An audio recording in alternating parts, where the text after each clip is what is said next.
Hello everyone, it's my fifth lecture series of general knowledge and it is the most important lecture of general knowledge series.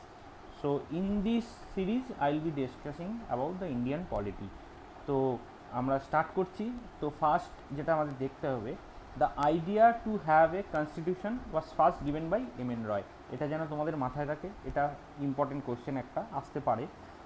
আর কি, the constitution was frame by constituent assembly. তাহলে কনস্টিটিউশনটা frame হয়েছিল কি constituent অ্যাসেম্বলির দ্বারা। কবে হয়েছিল? 16 May 1946। Accordance with the cabinet mission plan under কার চেয়ারম্যানশিপে হয়েছিল? সচাচিদানন্দ সিনহা, ঠিক আছে, ফার্স্ট ইনিশিয়ালি। তারপরে কার আন্ডারে হলো? ডাক্তার রাজেন্দ্র প্রসাদ, ঠিক আছে। And H C. Mukherjee were elected as the president and vice president respectively on 11 December 1946। তো এটা একটু ইম্পর্টেন্ট দেখতে হবে। Total membership of constituent assembly কত ছিল? 389। Out of this 292 were representative of British states and 93 were representatives of princely state. এটা মাথায় থাকে যেন। আর কি হয়েছে? চারজন ছিল were from chief commissioner provinces of Delhi, Ajmer, Mewar, Coorg and British Balochistan. আর কি দেখবো আমরা? Chairman and drafting committee was B.R.. Ambedkar, ঠিক আছে। Chairman of the drafting committee was B.R.. Ambedkar, also known as father of Indian constitution. B.R.. Ambedkar father of Indian constitution বলা হয়। এই যে enactment of constitution কতদিনে হয়েছিল? 2 বছর 11 মাস 18 দিন, ঠিক আছে। এটা যেন মাথায় থাকে। কবে এটা অ্যাডাপ্ট করা হয়েছিল আমাদের কনস্টিটিউশনটা? 26 নভেম্বর 1949-এ, ঠিক আছে। Content a preamble, 395 article divided into 22 parts and 8 schedule. Presently কত আছে? প্রেজেন্টলি আছে 448 articles divided into 25 parts and 12 schedules, ঠিক আছে। আর এইখানে হ্যাঁ, enforcement of constitution was delayed till 26 January because in 1929 on this day Indian national congress demanded Purna Swaraj in Lahore session. কে করেছিল? Chaired by জে.এল. নেহেরু, ঠিক আছে। সেই জন্য কি হলো, এটা 26 জানুয়ারি 1950-তে করা হয়েছে। সেদিন কি বলা হয়? রিপাবলিক ডে অফ ইন্ডিয়া, ঠিক আছে। তাহলে constituent assembly adapted our flag in 22 July 1947। It was design by Pingali Venkayya. তাহলে এটা তোমাদের একটু মুখস্থ রাখতে হবে, পিঙ্গালি ভেঙ্কায়া, ঠিক আছে। কে করেছিল ডিজাইন? পিঙ্গালি ভেঙ্কায়া। আর কবে করেছিল ফ্ল্যাগটা? আর ইন্টারিম গভর্নমেন্ট তোমরা যদি পড়তে চাও একবার দেখে রাখতে পারো, ঠিক আছে। যোগীন্দ্রনাথ মণ্ডল ল পেয়েছিল, ঠিক আছে। ল রিলেটেড এক্সাম, তাহলে ল এর পার্সপেক্টিভ থেকে এগুলো একটু দেখতে হবে। প্রিএমবেলটা অ্যাড হয়েছিল। প্রিএমবেলটাতে একটা জিনিস মাথায় রাখবে, প্রিএমবেলে socialist, secular integrity were added in 42nd constitutional amendment 1976, ঠিক আছে। এই অ্যামেন্ডমেন্টটা ইম্পর্টেন্ট, এটা মাথায় রাখবে, এখান থেকে প্রশ্ন দিতে পারে। প্রিএমবেলে আর তেমন কিছু নেই। এবার সোর্সেস অফ ইন্ডিয়ান কনস্টিটিউশনটা দেখে রাখবে, কোথা থেকে কী এসেছে। ইউকে থেকে এসেছে রুল অফ ল, ঠিক আছে। ইউকে থেকে রুল অফ ল এসেছে, প্রেরোগেটিভ রিটস এসেছে, ঠিক আছে। আরও সব যেগুলো এসেছে। আর কি দেখবে? Judicial review, independence of judiciary কোথা থেকে এসেছে? ইউএসএ থেকে এসেছে। আমি রিলেটেড টু বেশি লয়েরগুলো বলছি কোথা থেকে এসেছে, ঠিক আছে। রিটেন কনস্টিটিউশনটা এসেছে ইউএসএর থেকে। সুপ্রিম কোর্ট কোথা থেকে এসেছে? ইউএসএর থেকে এসেছে। এগুলো যেন মাথায় থাকে। ল মেকিং প্রসিডিওর কোথা থেকে এসেছে? ইউকের থেকে এসেছে এটা আবার। Fundamental duty USSR.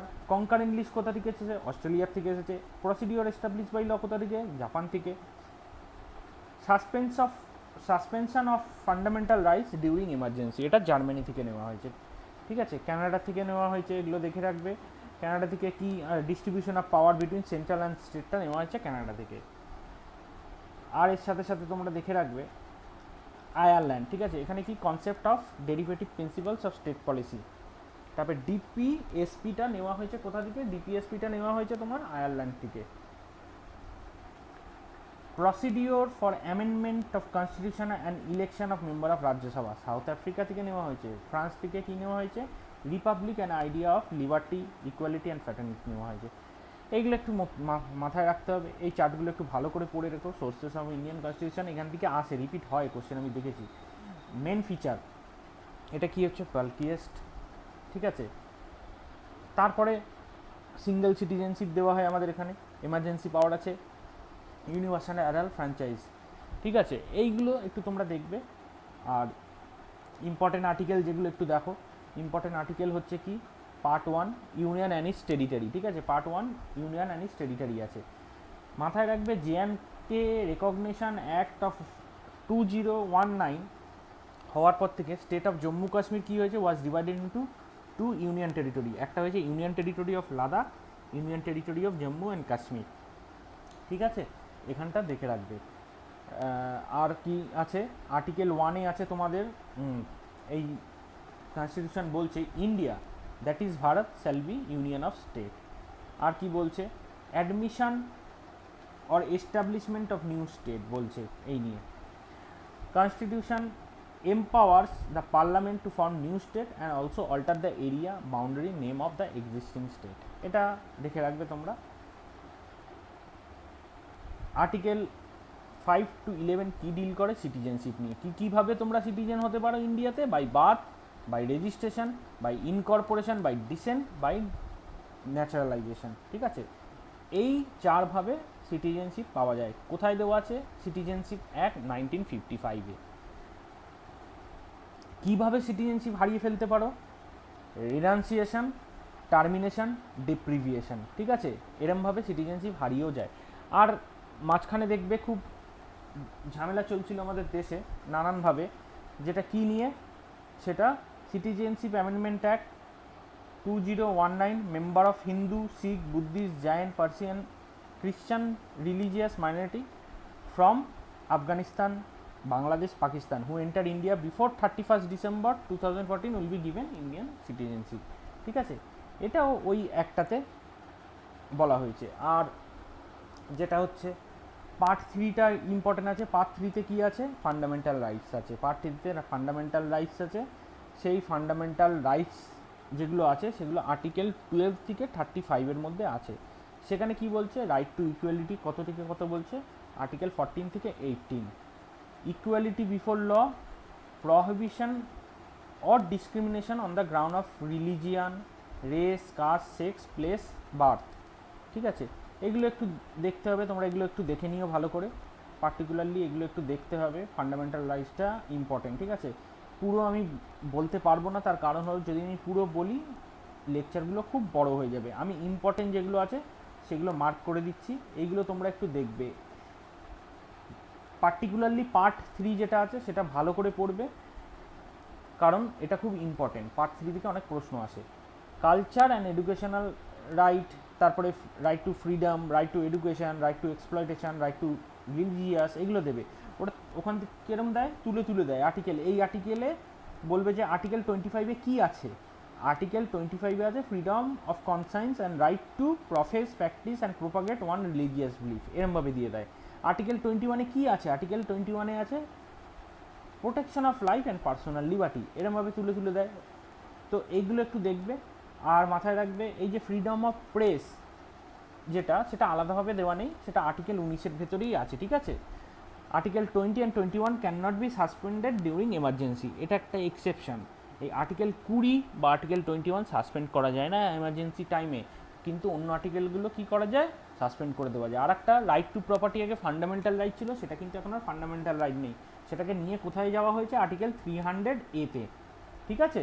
এটা মাথায় রাখবে। আগে কতই ছিল, আর্টিকেল 19 ক্লজ 1F, ঠিক আছে, এইখানে ছিল আগে। এটা রিপিল করা হয়েছে কত, 44th অ্যামেন্ডমেন্ট 1978, ঠিক আছে। তাহলে 42nd অ্যামেন্ডমেন্টেও আমরা দেখলাম ইম্পর্টেন্ট। 42nd অ্যামেন্ডমেন্টে কী হয়েছিল, 42nd অ্যামেন্ডমেন্টে যেগুলো সোশ্যালিস্ট ওয়ার্ডটা অ্যাড করা হয়েছিল, ঠিক আছে। কি অ্যাড করা হয়েছিল এখানে আমরা পড়লাম, আবার যাই, কি সোশ্যালিস্ট, সেকুলার, ইন্টিগ্রিটি, ঠিক আছে, এই ওয়ার্ডগুলো এখানে অ্যাড করা হয়েছিল। নেক্সট আমরা যাচ্ছি types of writ. Types of রিটটা পড়তে হবে। হেভিয়াস কর্পাস আছে, ম্যান্ডামাস আছে, স্যাটিওরারি আছে, প্রোহিবিশন আছে, ওয়ারেন্টও আছে, ঠিক আছে। তো এইগুলো একটু দেখে রাখবে কোনটা কি, চারটা খুব ইম্পর্টেন্ট, আমি ডিটেলসে যাচ্ছি না। ডিপিএসপি একটু দেখবে, ডিপিএসপিতে একটু যাবে, ডিপিএসপিতে একটু চোখ বুলিয়ে রাখবে কোথায় কী আছে। ফান্ডামেন্টাল ডিউটিস কত আর্টিকেলে আছে, আর্টিকেল 51 এতে আছে। ডিপিএসপি কততে আছে, 36 থেকে 51-এর ভেতরে আছে। প্রেসিডেন্টটাও দেখবে, প্রেসিডেন্ট কি হচ্ছে, এক্সিকিউটিভ হেড বলা হয় স্টেটের, ঠিক আছে, আর ফার্স্ট সিটিজেন অফ ইন্ডিয়া, এটা একটু দেখবে। প্রেসিডেন্ট কত আর্টিকেলে ইলেক্ট করা হচ্ছে, কত আর্টিকেলে তাকে কি করা হচ্ছে, ইমপিচ করা হচ্ছে, এই আর্টিকেলগুলো একটু মনে রাখবে। আর article 42nd amendment of constitution made it obligatory on the part of president to accept the advice of council of minister, এটা 42nd অ্যামেন্ডমেন্টকে করা হয়েছিল। আর একটা জিনিস মাথায় রাখবে, 42nd অ্যামেন্ডমেন্টকে মিনি কনস্টিটিউশনও বলা হয় অনেক সময়। However, 44th Amendment Act amended the whole obligatory and added the president can send the advice for reconsideration, ঠিক আছে, এটা করা হয়েছিল। আর এখানে আর্টিকেল 72 পড়বে, এখানে যে পাওয়ার আছে, কি পাওয়ার আছে, পাওয়ার two grant pardon, reprieves, respites and remission of punishment or suspend or remit or commute the sentence of any person convicted with death sentence. So this is also important. Under article 123, president can promulgate ordinances when the parliament is not in session. কখন করে অর্ডিন্যান্সের প্রমাণগেট, যখন দেখা যায় কোনো important topic নিয়ে কিছু discussion হবে তখন এই প্রমালগেট করে থাকে, ঠিক আছে, অর্ডিন্যান্স ইম্পর্টেন্ট টপিক যেটা দরকার সেইটা তখন কিন্তু করে থাকে, ঠিক আছে। তো এইটা একটু দেখবে। আর কি দেখবে তোমরা, আর টাইপস অফ ভেটোটা একটা দেখে রাখবে। এমার্জেন্সি পাওয়ার যেটা আছে, এমার্জেন্সি পাওয়ারটাও একটু দেখে রাখবে কোনটা কোন আর্টিকেলে আছে। ভাইস প্রেসিডেন্ট কোন আর্টিকেলে আছে একটু চোখ বুলিয়ে রাখবে। কাউন্সিল অফ মিনিস্টারটা কোন আর্টিকেলে আছে একটু দেখে রাখবে, এগুলো ইম্পর্টেন্ট আছে। আর এই বক্স যেটা দিয়েছে টিডবিট বলে, এটাও একটু দেখবে, এই বক্সটা ইম্পর্টেন্ট আছে, ঠিক আছে। এই বক্সের ভেতরে এগুলো আছে, যেমন Jawaharlal Nehru longest prime minister and longest serving prime minister সোফার হয়েছিল, ঠিক আছে।